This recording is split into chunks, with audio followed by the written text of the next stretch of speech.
18h40 de retour dans Punchline sur CNews et sur Europe 1. Jean-Pierre Farandou, ministre du Travail et des Solidarités, notre invité. Bonsoir à vous. Bonsoir. Merci d'être avec nous. Il y a beaucoup de dossiers extrêmement lourds que vous portez. Nous sommes notamment dans un pays où nous avons un taux de chômage de 8,1% au premier trimestre. Est-ce que notre pays va mal, Jean-Pierre Farandou ? Notre pays est résilient dans un environnement économique compliqué. Ça a commencé avec les tarifs douaniers de M. Trump, qui ont empêché les exportations françaises vers les États-Unis. Mais là, le chômage est structurel, c'est pas de la faute de Donald Trump.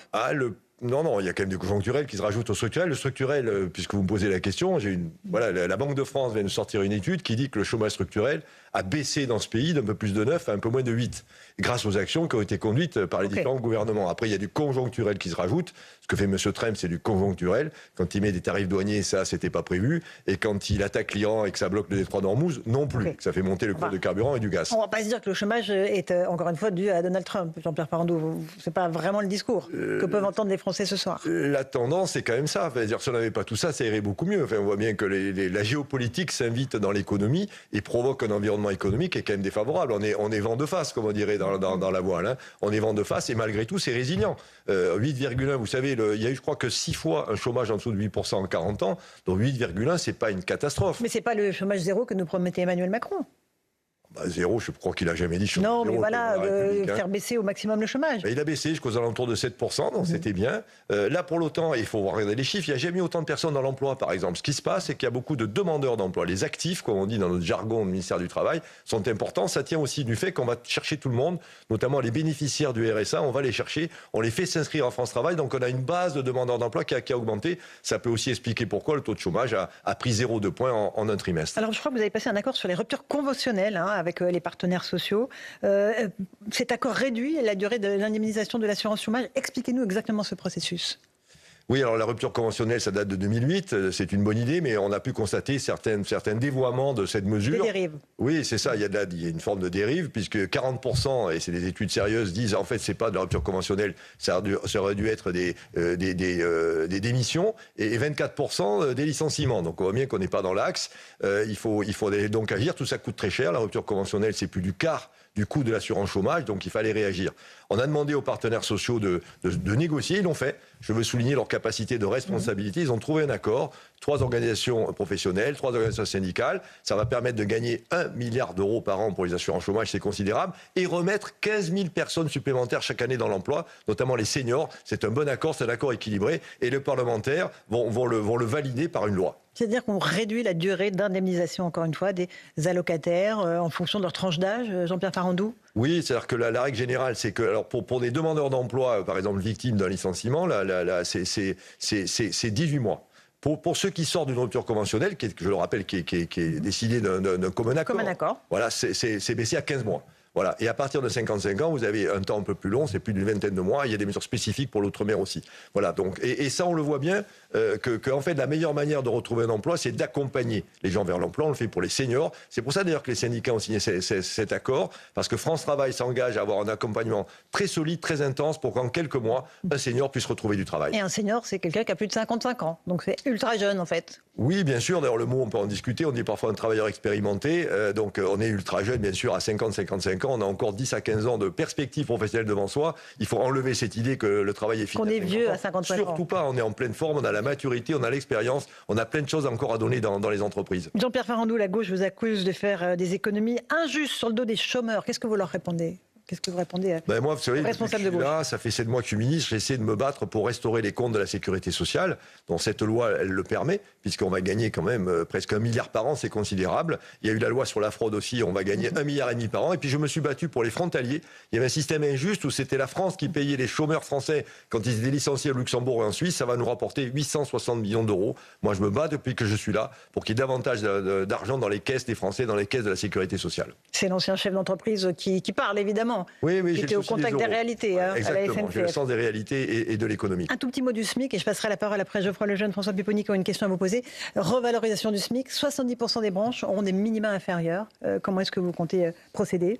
Ben, on a eu une réunion ce matin sur le sujet, d'ailleurs avec les organisations patronales et syndicales. Alors c'est un peu mécanique, quand le SMIC augmente, forcément vous avez parfois des minima conventionnels qui sont en dessous. Ben, il faut négocier, il faut que les branches se réunissent, ça se fait par branche. Elles ont 45 jours pour démarrer ces négociations, ça peut prendre quelques mois. Voilà, et je suis convaincu, moi j'ai confiance dans le dialogue social, vous savez c'est mon grand credo, je crois beaucoup à la démocratie sociale et je suis convaincu que les organisations professionnelles et syndicales vont trouver les moyens de relever les minima conventionnels, au moins au niveau du SMIC. Le ministre du Travail et des Solidarités est notre invité. Geoffroy Lejeune, une question à Jean-Pierre Farandou. Moi j'ai une question un peu personnelle. Alors je comprends bien que ça fait partie de votre métier de défendre le gouvernement. En plus vous n'êtes responsable de rien de ce qui s'est passé depuis 9 ans. Mais je me suis posé une question au moment où vous avez été nommé ministre, il y a quelques mois. Vous arrivez au moment où Sébastien Lecornu le dit d'ailleurs lui-même, il est le Premier ministre le plus faible de la Ve République. Il n'y a pas de majorité, on sait que c'est très compliqué de réformer. Alors certains essayent de trouver des voies de passage, mais c'est quand même un contexte très compliqué.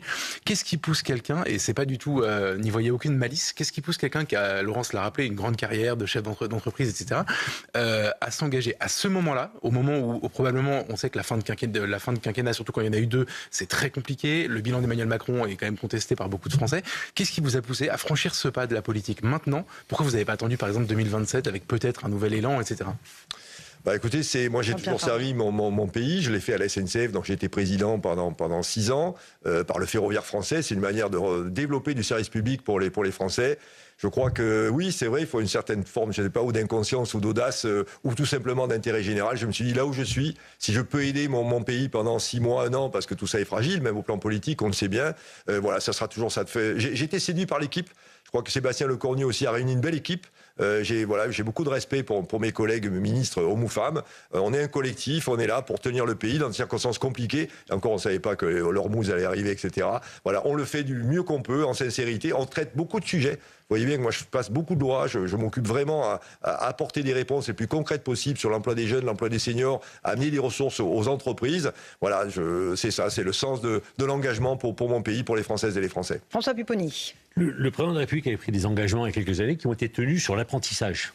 Des efforts considérables ont été faits. On avait atteint des niveaux d'apprentissage qui étaient historiques, qu'on n'a jamais eu, qui est une bonne chose d'apprentissage. Et puis malheureusement après, pour des raisons budgétaires, parce que c'est très budgétivore, les choses ont commencé à régresser. Où en sommes-nous aujourd'hui et comment pouvons-nous relancer ce qui est important, parce qu'on parle beaucoup des seniors, mais il y a l'emploi des jeunes aussi qui est un vrai sujet. D'abord, c'est une réussite l'apprentissage, vous avez raison de le dire. Ça, pour le coup, dans le bilan du président Macron, il y aura l'apprentissage. On est passé de 300 000 apprentis à presque 1 million. C'est une vraie réussite et on le sait bien, les entreprises sont satisfaites, les jeunes sont satisfaits, les familles des jeunes sont satisfaits. Bon, là, c'est vrai qu'on a été amené à faire un petit ajustement budgétaire. C'était monté à 16 milliards d'euros par an, c'était considérable. Vous connaissez la situation. Ça fonctionnait bien. Les finances publiques de notre pays ont fait un ajustement. Par la qualité, par le sérieux, il y a aussi peut-être des centres de formation d'apprentis qui ne délivrent pas de très bonnes formations. On en a fermé quelques-uns, dont l'efficience est possible. Il y a aussi quelques diplômes qui vous mènent un peu nulle part. Donc on fait aussi attention quand on amène un jeune à un Master 2 que derrière il a un travail. Donc en faisant un peu la chasse au gaspillage d'un côté et en recentrant les formations vers des métiers qui recrutent, je suis sûr qu'avec moins d'argent, on peut être tout aussi efficace. Qu'est-ce qu'on peut conseiller justement aux jeunes, Jean-Pierre Farandou, qui voient arriver le mur de l'intelligence artificielle, un tsunami dont ils se disent mais tous les secteurs vont être balayés par cette vague-là. Quels sont les secteurs qu'il faut recommander? Est-ce qu'il faut entrer plutôt dans le travail? Est-ce qu'il faut délaisser les filières, je sais pas, de sociologie, etc. et entrer plutôt dans le monde du travail? Ah oui, je pense que ça, c'est une bonne question à se poser. Que je le disais, faire des études Master 2 pour un Master 2 et à la fin se retrouver le bec dans l'eau, ça sert à rien. Il faut être très lucide sur les secteurs qui recrutent. On a de la chance dans ce pays et ça rejoint l'ambition de souveraineté de notre président de la République. C'est les métiers de la défense, métiers industriels, mais qui est très technique. Ça va du soudeur jusqu'à la cybersécurité. Les métiers du nucléaire, là encore, on va retrouver des métiers un peu comparables. De toute la transition écologique, les métiers de l'aéronautique, avec Airbus, on a de la chance d'avoir un des leaders mondiaux de l'aéronautique. Les métiers du service aussi. Il faut se diriger vers les secteurs qui recrutent. Il y a une palette de métiers qui est très importante. La clé, c'est l'orientation. Ça fait partie du plan que j'ai pour les jeunes, d'accélération de l'emploi pour les jeunes, que les jeunes vers 12, 13, 14 ans se rendent compte de la palette de tous les métiers et qu'on peut être très heureux et bien gagner sa vie. Ou est-ce que vous savez combien ça gagne un soudeur? Un soudeur, quand ça sort de l'école de soudure, ça gagne 3 000 euros et ça peut monter jusqu'à 8 000 euros par mois. Franchement, il y a bien des métiers de service qui n'atteignent pas ces niveaux de rémunération. Donc à 20, 22 ans, on peut gagner 3 000 euros par mois. À la quarantaine d'années, 8 000 euros par mois. moi, j'hésiterai pas. Voilà, si on est intéressé par ces métiers de la main, ça, les métiers de la main, c'est pas l'IA qui viendra les changer. Franchement, il y a des métiers formidables dans l'industrie, dans notre pays. Il faut arrêter de dire que ces métiers sont des voies de garage. Au contraire, ce sont des voies qui sont des pourvoyeuses d'emploi. Excellent, c'est des métiers qui ont du sens. C'est de très belles entreprises françaises qui sont des leaders mondiaux à chaque fois. Et en plus, on fait du bien à notre pays. Voilà, on permet à notre pays d'être plus solide, plus costaud dans la défense, dans l'énergie. C'est clé pour la réussite de notre pays. Jean-Pierre Farandou, vous nous avez parlé tout à l'heure de la fraude sociale. Il va y avoir un sacrifié, c'est le projet de loi sur l'allocation de solidarité unifiée qui devait regrouper RSA, prime d'activité, APL. Le but c'était de lutter contre le millefeuille administratif. Ça, on l'oublie, on n'aura pas le temps d'ici la fin du quinquennat ? Ah non, on y travaille dessus. On prend notre temps parce qu'on a fait des concertations très larges avec les associations de lutte contre la pauvreté, les partis politiques, les syndicats, un peu de tous bords. Et ces concertations, on ne les fait pas pour rien. Si on concerte, c'est pour écouter. Il y a eu des convergences, il y a eu des divergences. Alors, il y a des divergences. Donc, la divergence, on porte la loi, c'est pour qu'elle soit votée. Donc, on affine le contenu pour être sûr d'avoir, ou quasi sûr d'avoir une majorité, sinon, c'est pas la peine d'aller à l'Assemblée. Et il y a des convergences, ça, on peut les faire, on va les faire. Par exemple, un compte social unique pour aider ceux qui ont recours aux aides à s'y retrouver dans le maquis des aides sociales françaises. On va le faire. Ça peut être prêt à l'automne ou plus tard, au début de l'année prochaine. Vous voyez, donc, les éléments de simplification, de lisibilité qu'on va mettre en place. Et on est en train d'ajuster le contenu avant de partir au débat à l'Assemblée nationale et au Sénat. Pour être plus cash, vous voulez réduire l'assistanat, ou en tout cas rediriger mieux ceux qui en bénéficient vers l'emploi ? Ben c'est ça, la clé, c'est, vous voulez, en fait, moi je conjugue, et pour moi c'est pas antagoniste. À la fois, il faut lutter contre la pauvreté, on a quand même presque 10 millions de pauvres dans notre pays, c'est beaucoup, il faut les sortir de la pauvreté. Et comment on les sort par la pauvreté ? Mais par le travail, par le retour au travail. La manière la plus digne et la plus efficace, c'est par le travail. Donc effectivement, il faut à la fois inciter au travail, par un écart de rémunération suffisant entre j'ai que des aides et j'ai des aides et du travail ou du travail. Et deuxièmement, il faut tendre la main aussi à ceux qui en ont besoin avec une intensité, un retour au travail qui soit mis en place. Et il y a aussi la question du salaire. Il faut que les salaires payent mieux. David Lisnard a été notre invité ce matin sur CNews et Europe 1. Il veut que le brut se rapproche du net. C'est ça le problème aussi dans notre pays. Comment on fait, Jean-Pierre Farandou ? Bon là, moi, on va tomber sur un sujet là où j'ai dit il faut faire attention. Le brut se rapproche du net, ça fait moins de cotisations, mais les cotisations, elles servent à financer la sécurité sociale. Donc il faut m'expliquer comment on fait. De ceux qui proposent de baisser les cotisations, qu'elles soient d'ailleurs salariées ou patronales, pourquoi pas ? Il faut juste m'expliquer par quoi on les remplace. Le Rassemblement national propose ça aussi, de baisser les... Pourquoi pas, mais il va dire comment on remplace. Parce que là, très bien, ok, formidable. Mais on remplace comment ? Et vous savez, ça va vite. Par exemple, pour gagner un point, pour réduire d'un point les cotisations, il faut faire déjà 2% de TVA. Donc ça va très très vite. Au bon moment, on va s'arrêter. Voilà, donc moi j'attends des contre-propositions, des alternatives solides pour me prononcer sur ce genre de propositions. Mais pour vous, il n'y a pas lieu, encore une fois, d'ouvrir ce débat-là sur notre pays. Est-il un pays d'assister ? Encore une fois, est-ce qu'il faut limiter les aides sociales à 30% du SMIC, 70%? Pour qu'on ouvre des vrais débats, celui sur les retraites, on n'en a pas parlé, mais il n'est pas Vous avez raison. Et celui sur le financement de la sécurité sociale, bien évidemment, qui emportera tout ce qu'on a dit. C'est quoi les besoins et comment on les finance ? Voilà, entre les actifs et les retraités, parce que c'est le sujet des retraites, et en termes de mutualisation, de socialisation, les dépenses de santé, comment on les couvre. Voilà, c'est des vrais sujets de fond. Il faut les aborder avec lucidité, pragmatisme et voir les faits en face. Oui, d'accord, mais après avoir reculé sur la réforme des retraites, on ne peut pas dire qu'on fait preuve de beaucoup de lucidité et de pragmatisme, Jean-Pierre Farandou. On pose les termes du débat. Moi, je suis très fier d'avoir convaincu les partenaires sociaux. Vous savez, je crois au dialogue social, à la fois côté patronal. Et à la retraite à quel âge ? Une conférence travail-emploi-retraite qui discute de tout ça. Les âges, quel système d'abord, répartition ou pas ? Capitalisation ? Par point, par exemple, capitalisation, un peu, beaucoup, pas du tout. Il faut avoir le débat, il faut expliquer aux Français comment ça marche. Vous savez qu'il y a encore des Français qui pensent que le système par répartition, il paie pour eux quand même. Voilà, donc on part de loin.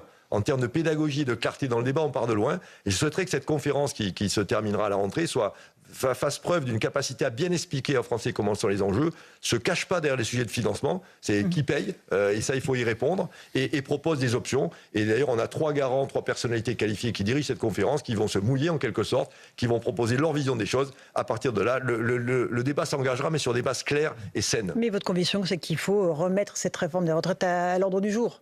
Ah oui, et au débat. Bien sûr. D'ailleurs, les candidats aux élections commencent à en parler. Pour le moment, elle est suspendue jusqu'au 1er janvier 2028. Elle repartira s'il n'y a pas d'autres alternatives. Mais oui, je pense qu'il faut vraiment qu'on se parle de ce sujet parce qu'on a des équilibres profonds. Voilà, le problème des retraites, c'est que c'est très déséquilibré à cause de la démographie, bien évidemment. Il y a de plus en plus de retraités, de moins en moins d'actifs. Donc on voit qu'on a un problème. Bon, il faut le traiter au fond, mais sans faire des promesses un peu trop faciles. Il faut vraiment aller au bout des sujets de financement. La sécurité sociale, c'est pareil. On vieillit davantage. Généralement, on est plus malade quand on est vieux, ça coûte très cher. Et donc, comment on fait pour financer tout ça ? C'est des vraies questions de fond. J'espère qu'elles seront au cœur de la campagne présidentielle, parce que la France, on est au bout d'un système. La sécurité sociale, elle a 80 ans, ça se voit. Ça se sent. On a besoin de la recharger pour les 80 ans qui viennent avec des ruptures, des changements profonds dans notre système social. Jean-Pierre Farandou était l'invité de Punchline ce soir sur CNews et sur Europe 1. Merci beaucoup, monsieur le ministre. Merci Geoffroy Lejeune, François Pupponi.